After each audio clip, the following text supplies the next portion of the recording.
So one of the big debates which we've been engaged in is how we're going to be moving forward as progressives, especially with Bernie Sanders out of the race. So to discuss this issue, I have Scott Dawkins with me, a good friend of mine, and we're going to be talking about just that issue. So Scott, I guess moving into this, first tell us a little bit about yourself, and you know, just tell us a little bit about yourself.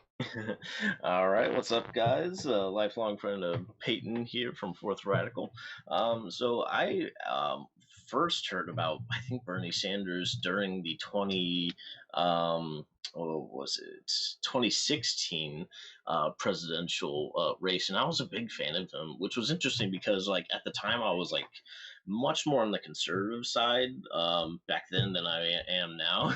So it was particularly interesting how, like, even me, like, tend for a person who was more right leaning at the time, I was like drawn to his message of, just kind of like these universal rights that everyone deserves and all that sort of stuff. So, and then of course, fast forward to 2020, where actually first I was an Andrew Yang supporter, and then I eventually did hop on to Bernie once again.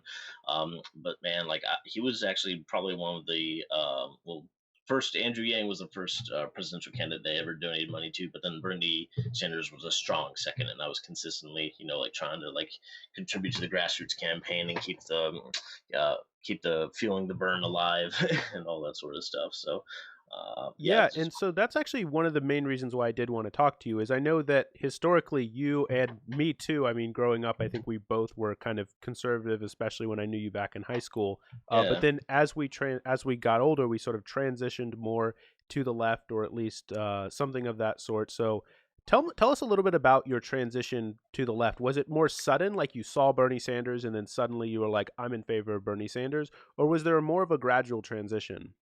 Yeah. Well, it's interesting because even now I still don't really feel of or seeing myself at like left, Mm. right, sort of. Like I've definitely have made a transition to left, just as in I've come from the right, if that makes sense. So now I still, for the most part, consider myself a moderate, but I don't know. I have taken the political compass test a couple times, and I am like slightly more to the left than the right. So I have to admit that.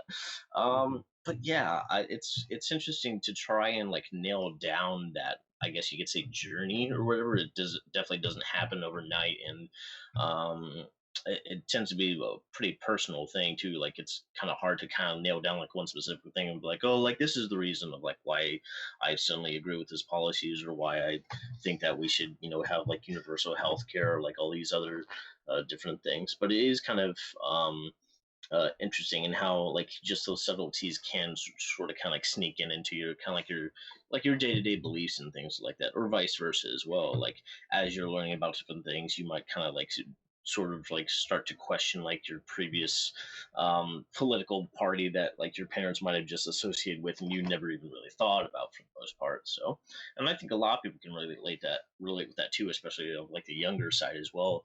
I mean, the face of the average progressive right now in America is like the young people. It's like people our age, like the younger millennial or the Gen Zs coming up right now and stuff. And of course, like like the pretty much every generation is included in the progressive movement right now, but especially like the younger faces of America, like AOC, for example, and all that. So Yeah, so I mean, obviously, you're saying that you did have a bit of a transition, but that like a lot of it was you got introduced to Bernie Sanders, and then you started hmm realizing, oh, I do agree with this. I do agree in yeah. universal healthcare. I do agree with Medicare for all. I do agree with at least some aspects of maybe the Green New Deal or various in climate change. Do you think then that for people like yourself, or maybe people who see themselves partially in your shoes, do you think that there could be a concern that with Bernie Sanders out of the race, with not having that kind of visionary leader that we saw in Bernie Sanders. Is there a concern that for people maybe who are in a similar situation as you, who have a similar story as you, coming from the right, moving into the left?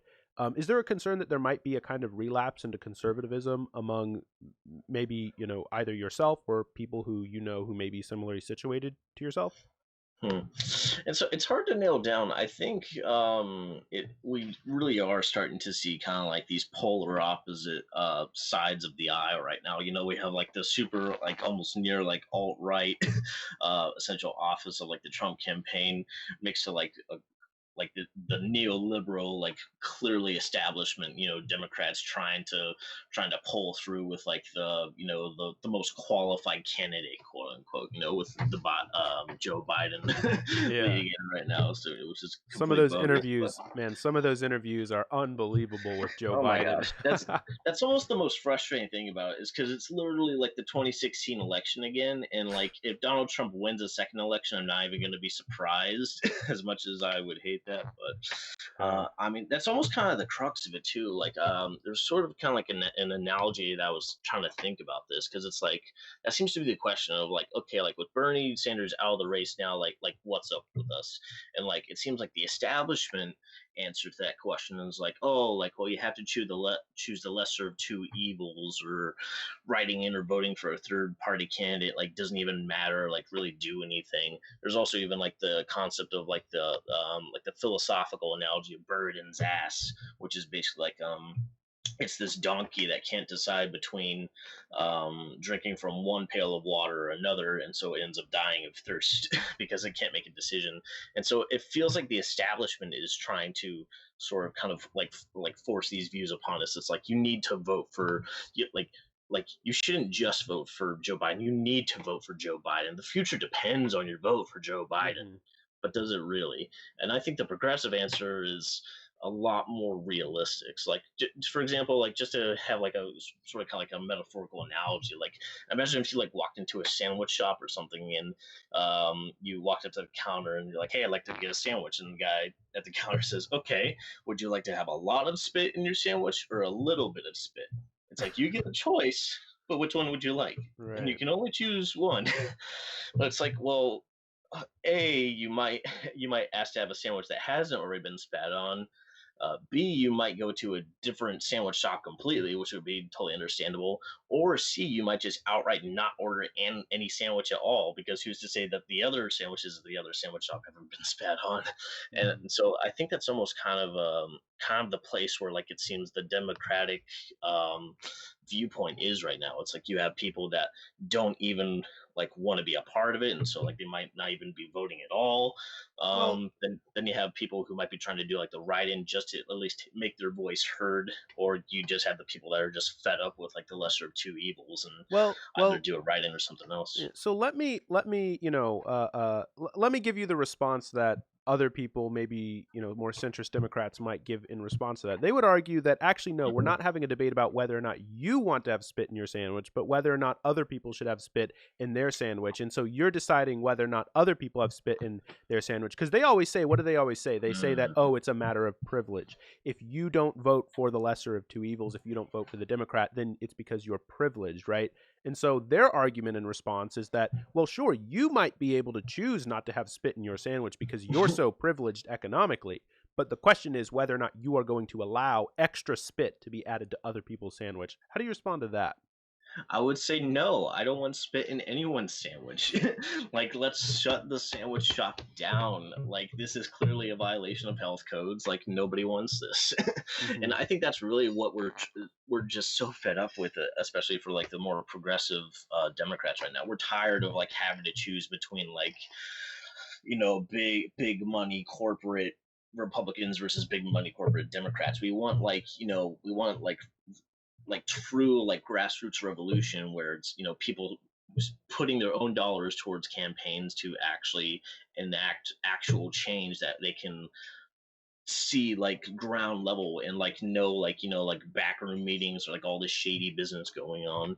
And I also, but at the same time, it's interesting too, because I personally believe that there's no longer a place for like binary partisanship in 21st century American politics. And like just the whole concept that we have to choose between A and B, that it's right or left or red or blue, like it's like we need more options. And I think we kind of had a bit of a taste of that with Andrew Yang, especially this presidency, because even though he was like, on the Democratic ballot, it almost felt like he was like, if I could create like a new party to like throw him into, I would almost say like a futurist party, for Mm. example, where it's trying to look forward to like kind of like the new developments of technology and AI and all these other different things that like most of the candidates haven't even thought about. That's one of the biggest reasons I actually was a fan of Andrew Yang at first, is because he was bringing up all these like future issues that nobody was even talking about right now. And I think that's like a fresh take that like neither the right nor the left on their own probably would have even come up with, you know.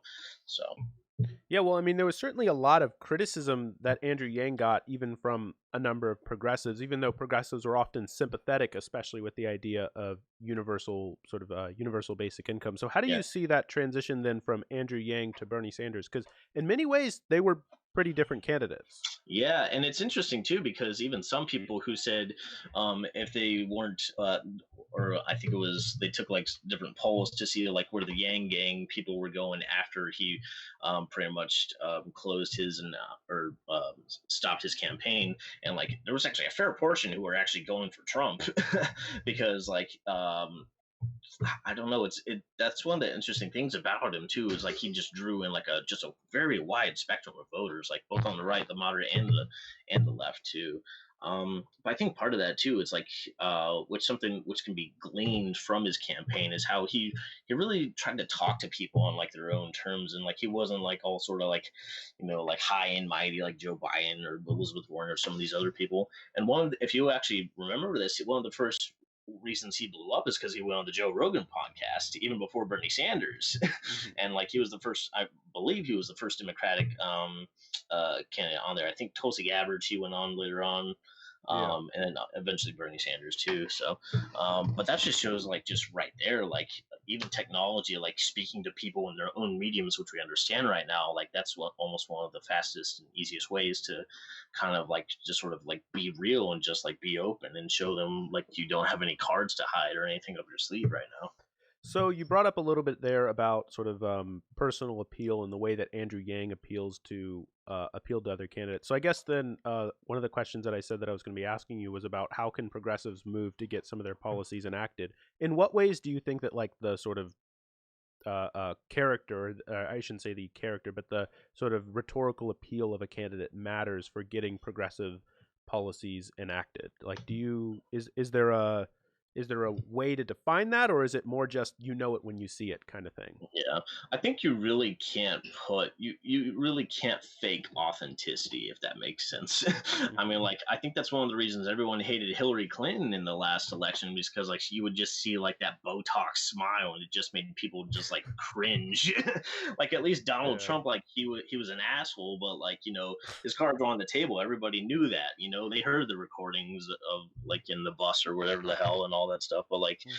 I mean, for some reason, that's why people even like him more. It's because like he is himself, and I mean, it's scary because like he's certainly his own character, but at the same time, like he doesn't have anything to hide, or personality speaking wise, for the Yeah. most part. I He still has plenty to hide. I mean, Trust he's me. Like definitely been pretty dishonest with some of the there's no things that he there's wanted to no reason we enact, for didn't sure. have what is it an impeachment hearing for like 2 weeks because he doesn't have anything to hide. But personality wise, is Well, where that's it's definitely with that. something But that a lot of voters feel, whether or not it's true. I mean, it doesn't seem like. Yeah, I mean, he's made a lot of promises, a lot of which, you know, you could argue that that wasn't him being honest. But yeah, yeah. I definitely hear that. But what other ways do you think that there might be to get sort of progressive policies enacted beyond appeal? So you say like you have to exude a kind of authenticity. But Mhm. what beyond that? Is there any kind of strategies that you Yeah, see? I think one of the I think just kind of like on like simpler terms, it's just to try and like lay out policies before dividing into parties. I think that's another one too, because like really when it comes down to it, what's the difference between Bernie Sanders and Joe Biden? It's policies, and like everyone. Even though it seems like on the right was just trying to like throw Bernie Sanders and Joe Biden in the same bucket, but of course us who actually know like what's up and like the progressive movement and stuff, like we realize that Bernie Sanders is like up here and Joe Biden's like down here, just in terms of like how like like forward thinking they are, and like when it comes to not only just economics but human rights and civil liberties and all these other like foundational things. Hmm. And so I think that's one as well. But even more, almost, I guess you could say, like practical is just trying to. We just need to have just like just conversations with people. and like not try to make like straw men out of them based upon like what sort of like party they're currently in or who they voted for last election or all the any other stuff. I mean, even just case in point for my parents, for example, like they both voted for Donald Trump, but I had some really interesting conversations just within this current year, not only about like universal basic income, but also like higher minimum wages and stuff like that. And it's actually been interesting to hear how their certain views here and there actually do align with like progressive views, for Hmm. example. And but see, like we don't have conversations like that when we try to like close people into like offense, because like if Mm. all Trump supporters are bad, then we're not going to talk to them, and that's not how you win people over by shutting them out, so to speak. Yeah. So you think that there's some certain kinds of policy overlaps between even people who are perceived to be on the far right and people who are like kind of more so on the far left? Absolutely. I think we just need to rephrase it. You can't just say like, "Oh, this is like a liberal theory," or like, "Oh, yes, like Mm. you oh, so like you're a progressive now." Like you just need to like just kind of lay out like policy by policy, and then I think that's almost how you Hmm. win people over, because if you're able to make enough of a or state your case in with eloquence, or at least like just even just like showing just like everyday facts to people, then it's a lot more simpler for them to almost kind of come to their side, versus if you're versus them feeling like you're trying to convert them, so to speak. Like you're not trying to do that. You're more so just trying to sort of like, okay, so like we're in the midst of a coronavirus right now. What would happen if all of us had guaranteed income for this? It's essentially what the stimulus package is. What if we just had that like for good? It's like just different things like that. So, I mean, that's really interesting. I think, one of the debates that a lot of people have, though, is how do you work with other people who you see as evil? I know recently Mhm. Crystal Ball, who's on the Hill, got a lot of fire for on one of her shows saying that she agreed with Tucker Carlson on, one point that he made. And a lot of people on Twitter were really upset with her for, arguing that this is kind of propping up a white supremacist, saying that, oh, well, how can you agree on this single point, even though the single point that they agreed on, you could argue, if you didn't have the background of knowing that it was Tucker Carlson, you could argue that that wouldn't be particularly questionable. So how do you actually negotiate that? I mean, it can be We hard just to convince people because I mean, one of the criticisms of Joe Biden, for example, I'm just sort of thinking as I'm yeah. talking. One of the criticisms of Joe Biden is that he's worked with segregationists. How do you distinguish that criticism of Joe Biden and say that that's a legitimate criticism while simultaneously trying to criticize him on some of the policies? Am I making sense, or am I just kind of like what Yeah. am I? Yeah. We need to like actually like have like a ruler, but not have change the ruler based upon who it applies for, if that makes sense.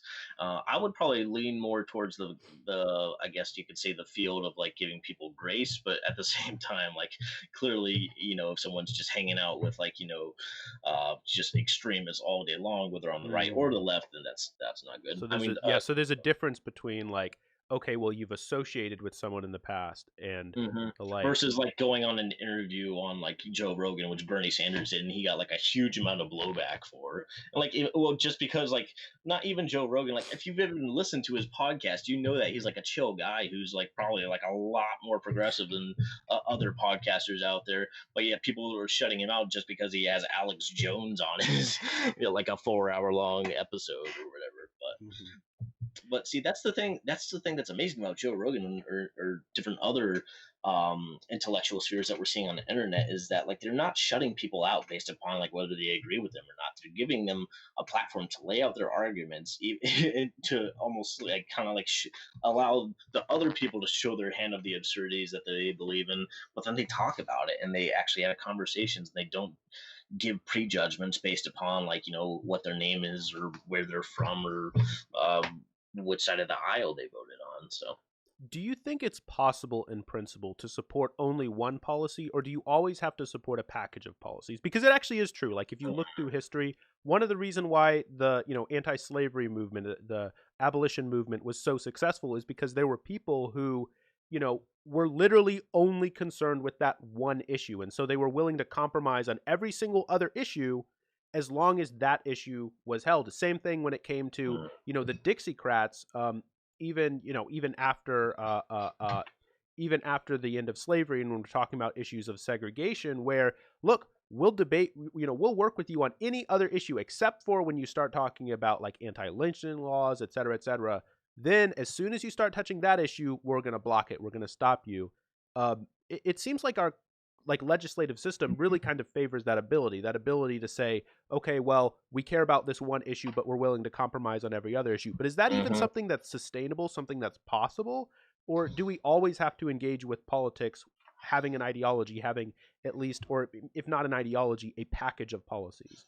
Yeah, I'm gonna be real. I think that is probably one of the main failings that the progressives have right now. It's just because like we have like we're such big dreamers right now, and we want like everything to change like overnight. And like as much as like that would be ideal, it's not gonna happen, which really does suck. As far as compromise goes, I feel like if we just make like almost try to form like a hierarchy of like, okay, like first we want to get this policy done, then this one, then it's actually manageable. It's a to-do list, so to speak. If you're trying to pass like 20 policies at once, like nothing's going to happen there. It's just going to be a traffic jam.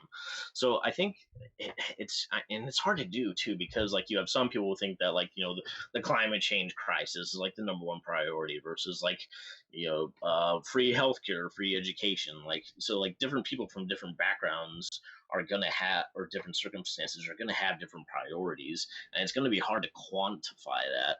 But at the same time, I think as well we need to just stop like trying to like feel like we're compromising by just choosing like the safe, electable democratic candidate.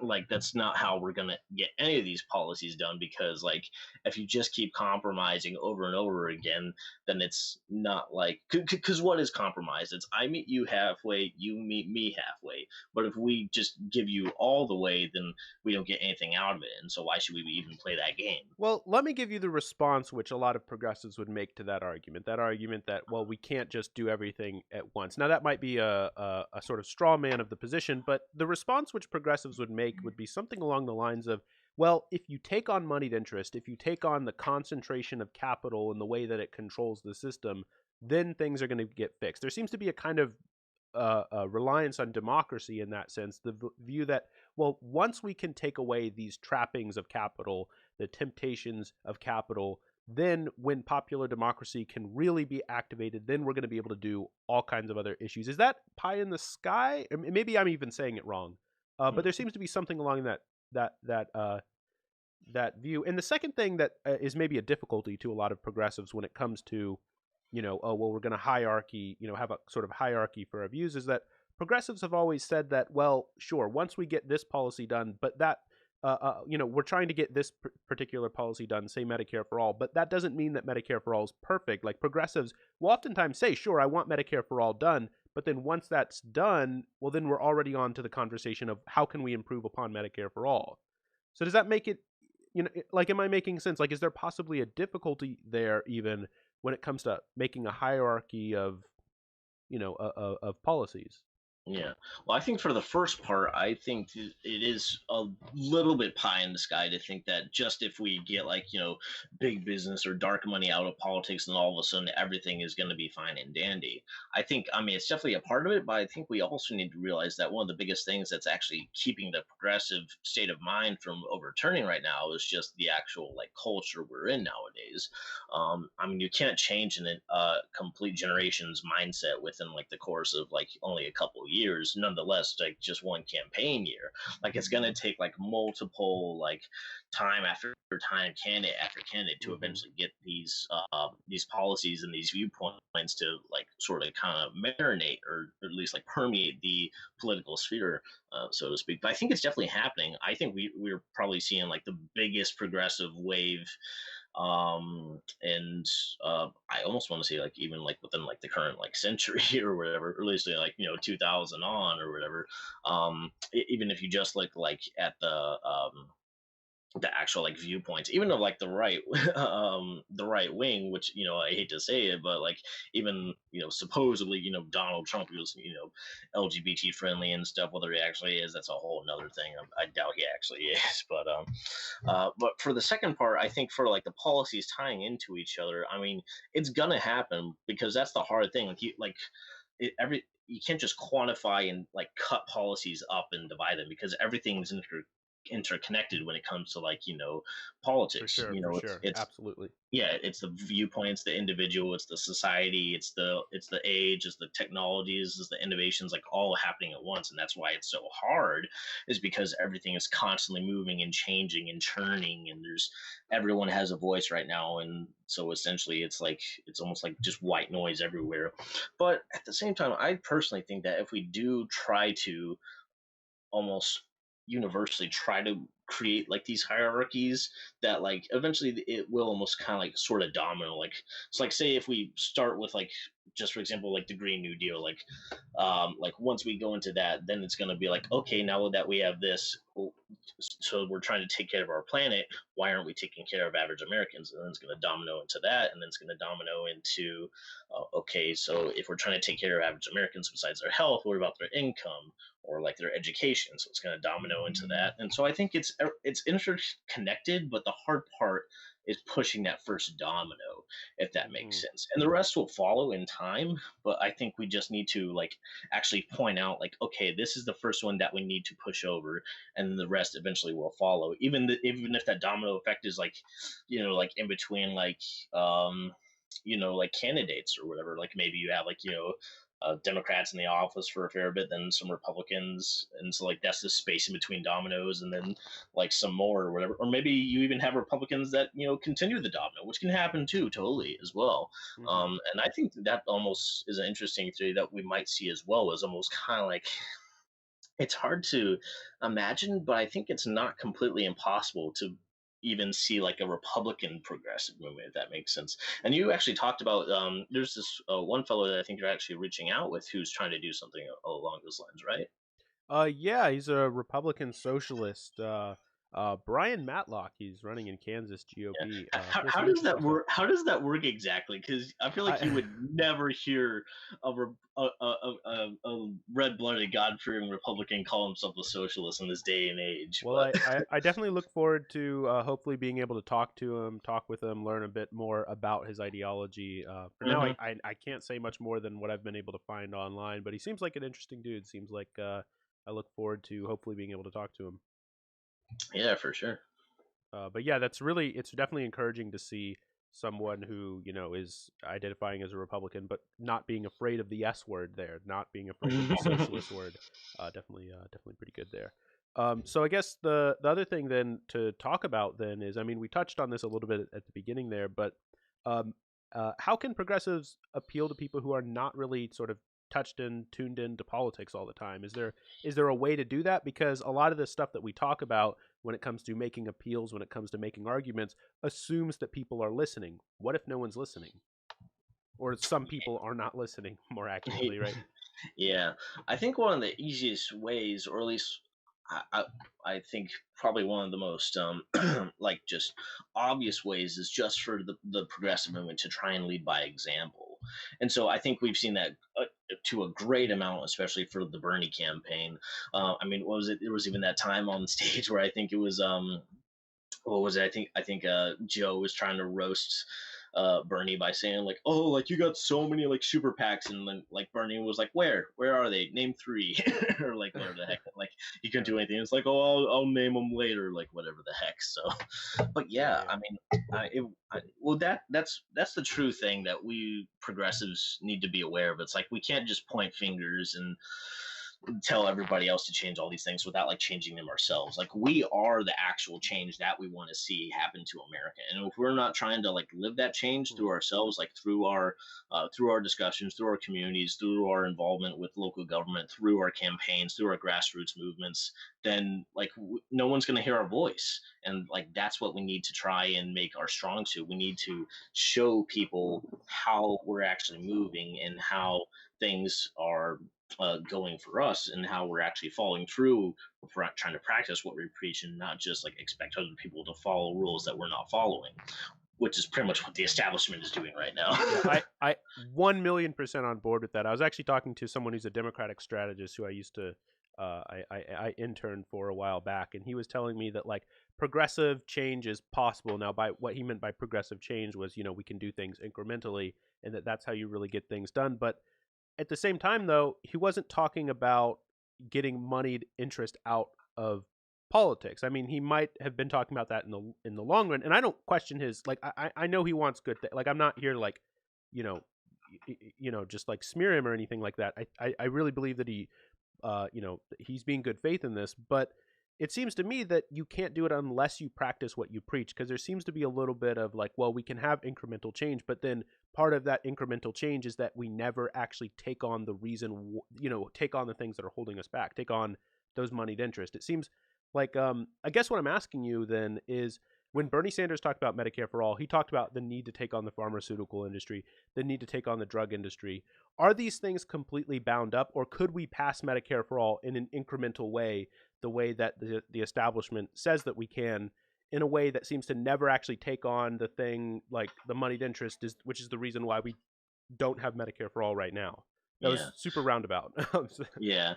I mean, just to think that like the corporate fortress is like completely without fault, or like without like that it can't be like stormed, for example, is like, I think that's almost I think that's pie in the sky for the most part, to think that like even like these giant corporations, like, like big oil, big pharma, uh big lobbyists, like wherever the heck, that like they can't get like be held accountable at some point, or eventually that they might even just phase out. I think that's one thing that Bernie Sanders, I mean, he had the balls to do that. Like, he didn't care about throwing out the middle finger and, saying screw you to all these, like, giant corporate entities that are just making billions per year, but just completely wrecking like the political sphere and like the earth in general. I think that is one of the cool things about the progressive movement, is like we're definitely like spunky like that. We're not afraid to, kind of go after the bigger dog or whatever.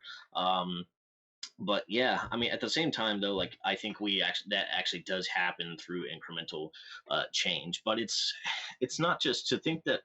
Well, see, I don't like the word incremental, even though it is, because it makes it sound like, okay, like we're gonna do a little bit each year, then we're gonna do a little bit more, and it like sounds meek. But at the same time, it's like like an incremental change, like just for example, like of like the healthcare care sector. That's a big change if we eventually get to the point of free healthcare for everyone.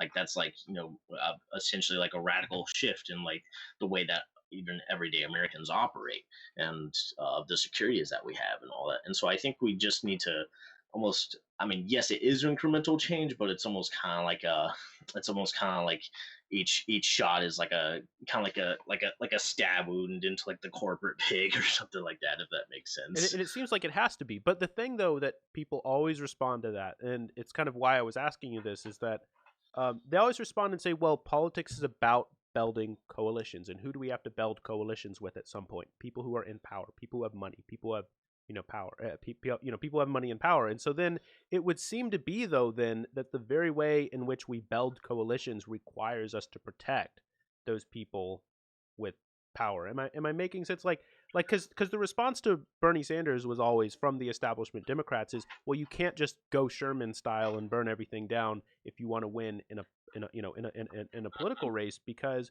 you have to build coalitions with people who you disagree with. But it turned out that a lot of those people who we disagreed with just happened to be people, in the upper income category, and they were people who weren't going to be interested in the kinds of progressive reforms that Bernie Sanders wanted. So Yeah. is there a what I'm asking is this a permanent, block for us, or could we really get past it? I think there are ways for us to move past it. I think, especially just the, I think the concept that big corporate entities or big businesses are like susceptible or like permanently flawed or geared towards like corruption or any sort of like self sustaining interests. I think we are starting to sort of wake up from that a bit, and I think even like different corporations themselves are trying to do better jobs at actually like stopping to have that pattern go about. I think over time we are starting to see more of these almost kind of humanist like workplaces start to become more prominent. For example, even just like Google, for example, like the workers are actually like not afraid at all to like step up or like make their voices heard whenever there's like certain policies that they disagree with and things like that. But I think if we start to see more of that, like if us progressives who are working in these big businesses make our voices heard to corporate, then they're gonna have to hear us. And like as much as we think that like they might try to tune us out, which some of them might, like they can't tune all of us out. And that's what we need to realize too, that we are the forces behind these corporate entities. Like we put money in their pockets. Like they're the ones making, we're the ones that make them money, not the other way around. Does that mean that we have to completely reform the way that we think about corporations or think about capitalism, or is it just making sure that they can hear our voice? I think it's going to be a little bit of both. Like over time, as we do get more of this progressive wave stronger and stronger, we're going to see that ripple into the corporate sphere and the marketplace. I think a lot more. At the same time, though, like the more we do make our voices heard, the more it's going to like increase that ripple, so to speak. And so, Hmm. but at the same time, I think we do need to try and get away from like this whole concept of like, oh, like this person makes like millions a year, they're a bad person, or they're stealing work away from like the homeless or something. I think there's room for collaboration there, and I think that's probably one of the I guess you could say probably one of the bigger critiques that Republicans seem to have on the progressive sphere. Is it seems like it's like we seem to hate everybody who has a lot of money, which I think is, I mean, I can understand the stereotype, but I don't really think that's true. I think we don't hate people who have a lot of money. We hate the corruption that it tends to lead to. I think it's like for example, it's almost kind of coming back to like that biblical verse. It's like the love of money is the root of all evil, not having it, but just loving it and trying to get more of it, however you can. Like that's the evil act in itself. It's not the actual money. All right, there you go. First Timothy 6:10. Way to close it Yeah, out. So the love of money is the root of all evil. Scott, thank you so much for joining us today. Really appreciate it. for sure. All right, happy to be here. See you next time.